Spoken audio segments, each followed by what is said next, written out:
Ang bukal na dumadaloy mula sa templo. Ika-47 kabanata.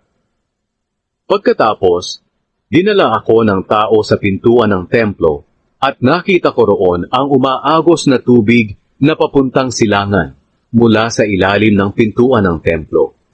Ang templo ay nakaharap sa gawing silangan at umagos ang tubig pakanan sa bandang timog ng altar. Pagkatapos, dinala ako ng tao sa labas ng templo. Doon kami dumaan sa gawing hilaga, at inilibot niya ako sa labas patungo sa daanan sa silangan. Nakita ko roon ang tubig na umaagos mula sa gawing hilaga ng daan. Naglakad kami papunta sa gawing silangan sa tabi ng tubig, at patuloy siya sa pagsukat. Nang mga 1,700 talampakan na ang nalakad namin, pinalusong niya ako sa tubig na hanggang bukong-bukong. At nagsukat uli siya ng 1,700 talampakan, at muli akong pinalusong sa tubig na hanggang tuhod na. Nagsukat pa uli siya ng 1,700 talampakan, at pinalusong akong muli sa tubig na hanggang baywang na. Nagsukat ulit siya ng 1,700 talampakan, pero hindi na ako makalusong, dahil malalim na ang tubig sa ilog at kailangan ng languyin. Sinabi ng tao sa akin, "Anak ng tao, tandaan mong mabuti ang nakita mo." At dinala niya ako sa pampang ng ilog na iyon. Nang naroon na ako, marami akong nakitang kahoy sa magkabilang pampang. At sinabi niya sa akin, "Ang tubig na ito'y dumadaloy sa lupain sa silangan papunta sa Araba, papunta sa dagat na patay. Ang dagat na ito ay magiging sariwang tubig na, at hindi maalat. At kahit saan ito dumaloy, marami ng isda at iba pang nabubuhay sa tubig ang mabubuhay, dahil pinapasariwa nito ang maalat na tubig. Marami ng mangingisda sa dagat na patay mula sa En-Gedi, patungo sa En-Eglaim.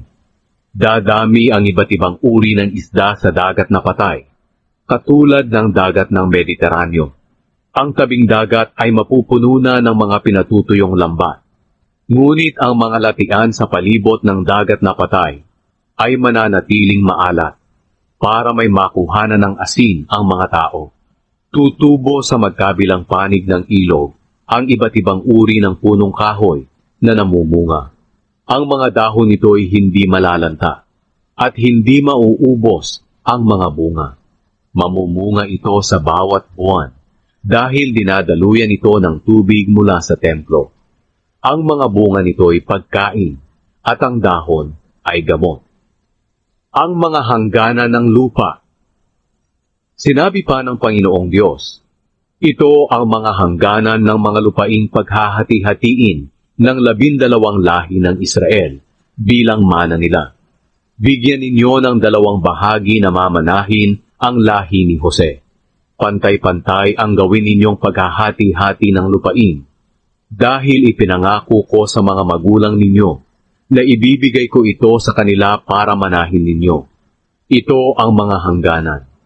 Ang hangganan sa hilaga ay mula sa dagat ng Mediteraneo, papuntang Hetlon, sa Lebo Hamat sa Zedad, sa Berota, sa Sibraim na nasa hangganan ng Damascus, at ng Hamat hanggang sa Haser Hatikon na nasa hangganan ng Hauron.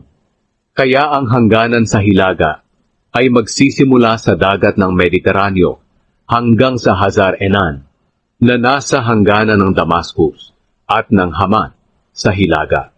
Ang hangganan sa silangan ay mula sa hangganan ng Hauran at Damascus papuntang ilog ng Hordan sa pagitan ng Gilead at ng Israel patungo sa dagat na patay hanggang sa Tamar. Ito ang hangganan sa silangan. Ang hangganan naman sa timog ay simula sa Tamar, patungo sa bukal ng Meriba Kadesh, hanggang sa lambak ng Ehipto, patungo sa dagat ng Mediteraneo. Ito ang hangganan sa timog. Ang hangganan sa kanluran ay ang dagat ng Mediteraneo hanggang sa tapat ng Lebo Hamat. Ito ang lupaing paghahati-hatiin ninyo sa bawat lahi. Ito ang pinakamana ninyo, at ng mga dayuhang nakatira kasama ninyo, na ang mga anak ay ipinanganak sa Israel. Ituring ninyo silang parang tunay na katutubong Israelita at bigyan din ninyo sila ng lupang mamanahin ng mga lahi ng Israel, kung saang angkan sila naninirahan. Doon din sa angkan na iyon magmumula ang bahagi nilang lupain. Ako ang Panginoong Diyos ang nagsasabi nito.